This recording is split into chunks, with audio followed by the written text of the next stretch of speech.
Well, Alexandra Open Systems in Overland Park will celebrate 20 years next month. It has a big year ahead with an expansion on tap, more than doubling their space. Also acquiring a new data center company this year. Joining me now in studio is Alexandra Open Systems CEO, president, and founder, Gary Alexander. Good to have you along, Gary. Nice to be here. Thank you. So, first of all, just share with us exactly what AOS does.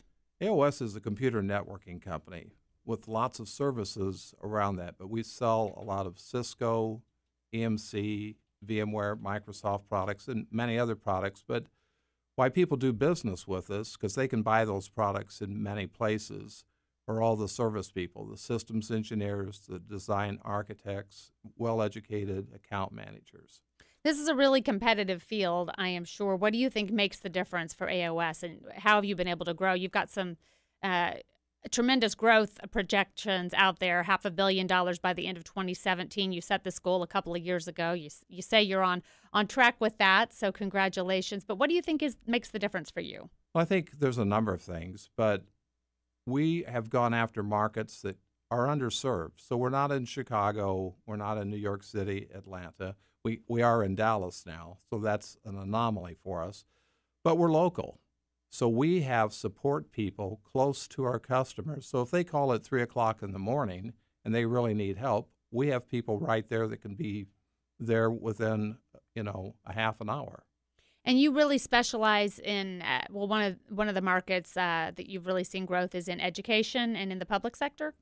Well, we started off, I came out of a big company, and we were very segmented by market. So back 20 years ago, we decided to focus on the education market. But since then, we've expanded into government, finance, healthcare, legal, engineering, and so on. So we're in a lot of different markets, and we have people that specialize in those markets. One of the things that we started 2 years ago is a focus on SMB. The Western Midwest is heavily small, medium business.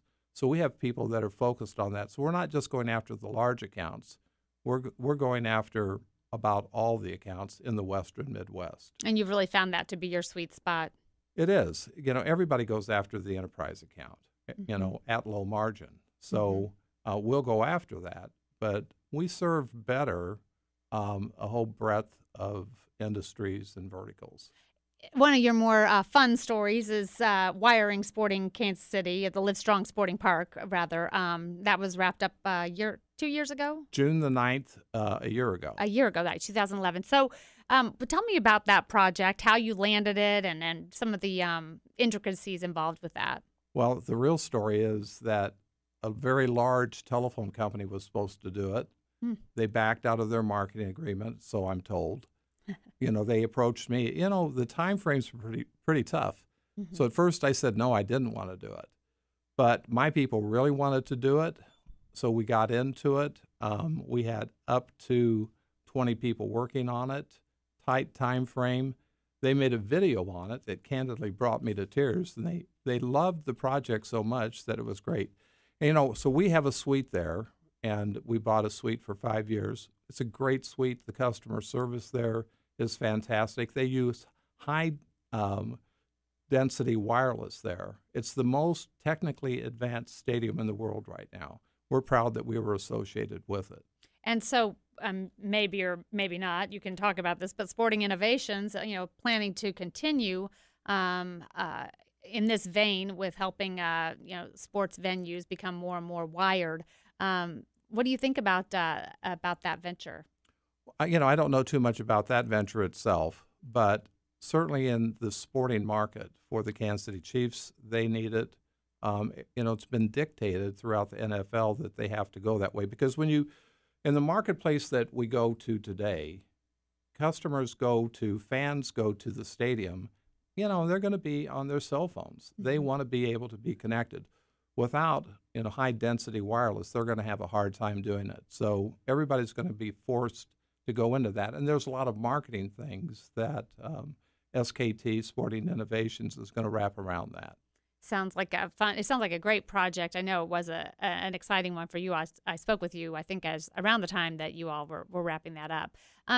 Let's talk about your history, because you didn't come into this business by the typical track. You know, you didn't go to a trade or a technical school in IT or technology. You were in seminary, or you were a pastor, correct? I was. I was a pastor, U.S. Army chaplain. But I went into it with the idea that the LDS, the Mormons, went into it to give a certain period of time of my life to my church. I did that. IBM was the hot company back in 1969, so I joined IBM January 2nd of 1969, and the rest is history. Been in this business almost 44 years now. Wow. And I know that IBM just announced a key acquisition today, Connexa. Are you familiar with that? Did you know about that deal? No, I didn't. So that was a big one for them today. I'll be reporting on that headline. You also are buying a data center this year.